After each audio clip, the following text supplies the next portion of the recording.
to council then discussed it. I'm going to yield to Mr Robertson to provide an update on this, but I am available to drive the IT. Thank you. Thank you, Mr. President, members of council. This is sort of, I think, a final update before the vote. As you recall, we were in front of you all a couple of weeks ago, maybe a month or so ago, sort of talking about the information we got from planning and zoning and going through some issues to address perhaps when the motion or when the ordinance is acted upon.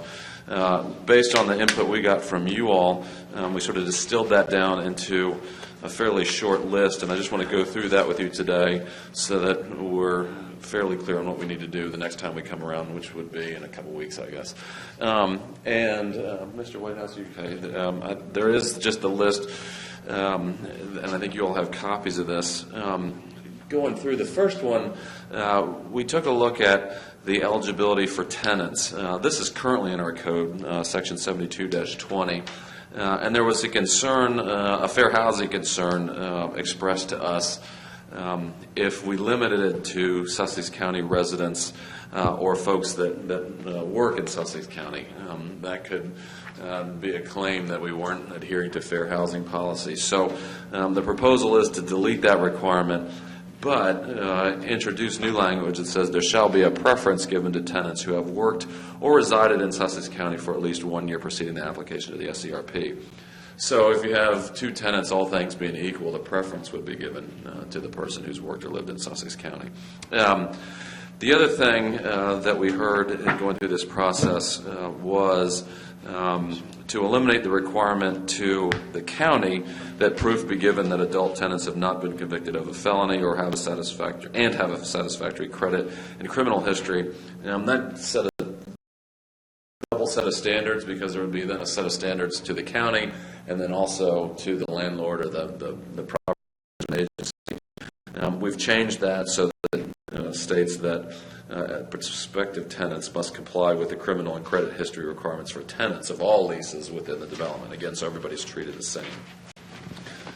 The next one we heard from you all in particular about, and this is section 72-27 and then in the zoning code, that we ought to build into this sort of a look back or a time to kind of do a comprehensive review of whether it's worked, what we need to maybe tweak or fix, because either it goes too far, doesn't go far enough, whatever. I think the thought being that if we build in a specific date, then we'd adhere to it versus just saying, well, we should do this, and we wouldn't have then a deadline to do it. And there was actually a notation in the current code in 72-27 that talked about this being sort of a living document that would be subject to amendments and evolution as we went through and saw these projects. So we just added a line in there in furtherance of that says that Sussex County shall commence a comprehensive review of this SCRP program on or before January 1 of 2028. Basically puts it 5 years out. Thinking that would be enough time to see some applications, because remember, they don't have public hearings, get them through site plan and get things underway. So we would at least have a definite time in there to do that. We didn't want to put it too soon, because we, just going through all the agency approvals, we wouldn't necessarily see something under construction. We didn't want to put too far and then find ourselves with that.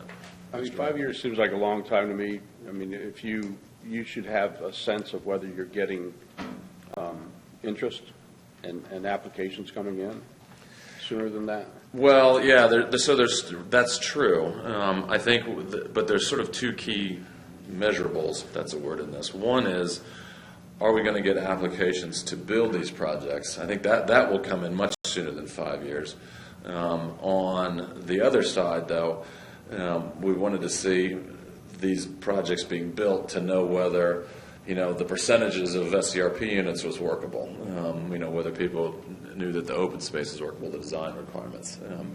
We can certainly move that up, to address that first sort of threshold issue, when we start seeing applications. There's nothing to prohibit us if we get a groundswell of applications, to revisit it before then. But we wanted to put an outside date of the 20.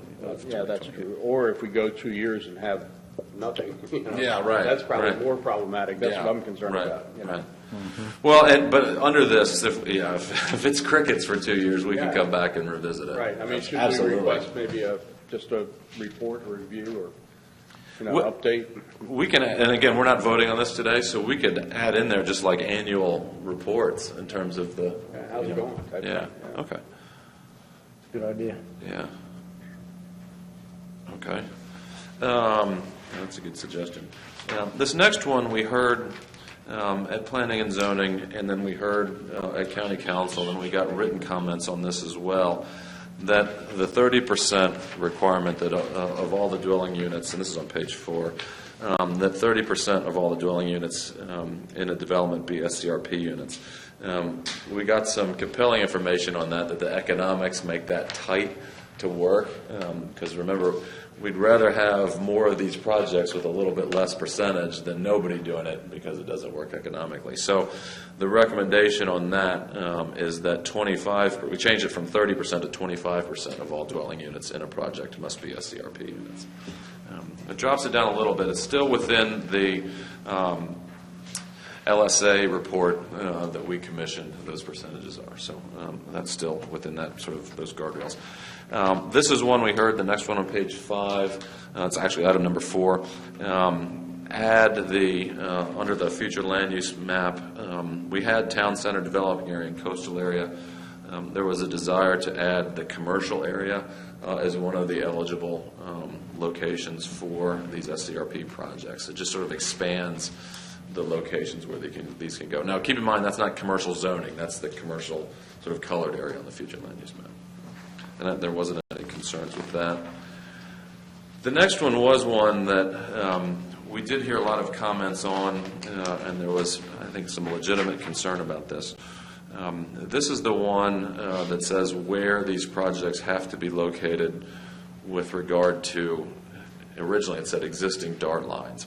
And we had those maps, we showed them to you, we showed them to Planning and Zoning. Right now, Sussex County is not served all that much by DART. I mean, it's on the major roadways, like Mr. Whitehouse has the maps.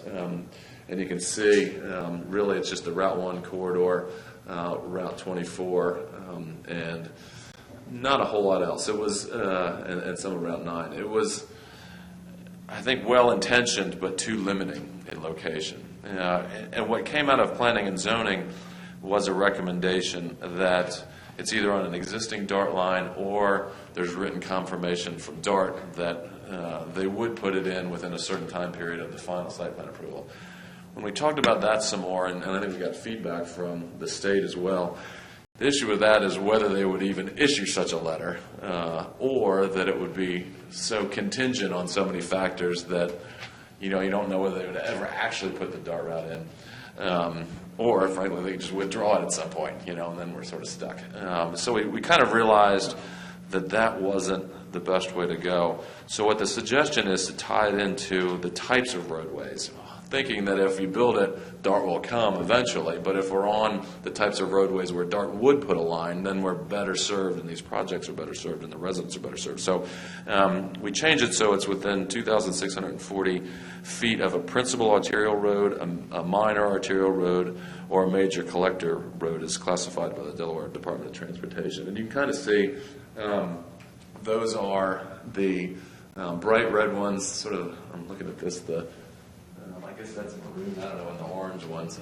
So it really picks up a lot more roadways within Sussex County, but also keeps them off the more rural roadways that, as we just heard in that last application, maybe couldn't handle the traffic and wouldn't likely see a DART route also. So it really expands that, and it takes out that whole uncertainty about what DART may or may not do with regard to a future route. So it's not contingent on DART? Not at all. We've taken DART out completely and just done it by roadway classification. Personally, I think that makes sense because when we're talking about workforce housing and in that income range, the likelihood of someone not having an automobile is pretty slim.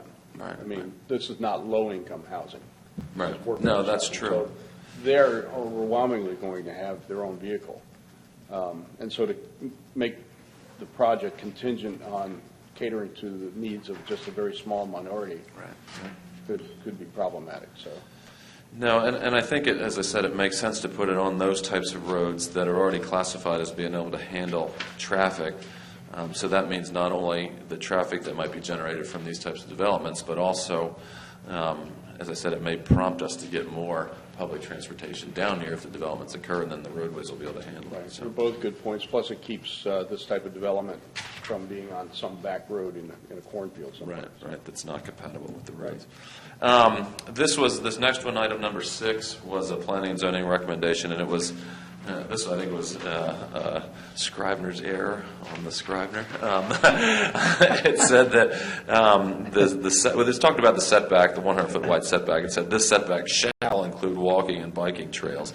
Certainly we would like to have those, but there's no reason for that to be a requirement, so it just says may. It's a fairly minor one, but one we wanted to point out because it actually did get some attention.